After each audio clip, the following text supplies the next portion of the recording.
my baseballs painting is almost done. At this point, I am just putting it up on my desk and analyzing all the different parts of it and figuring out what needs to be done to really finish it up and get all those last details in.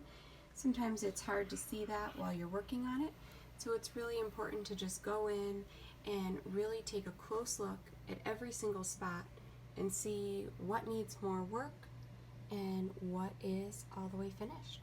So it's getting there. It's almost done. Hopefully I will have it finished up by the beginning of next week. Thanks for following along.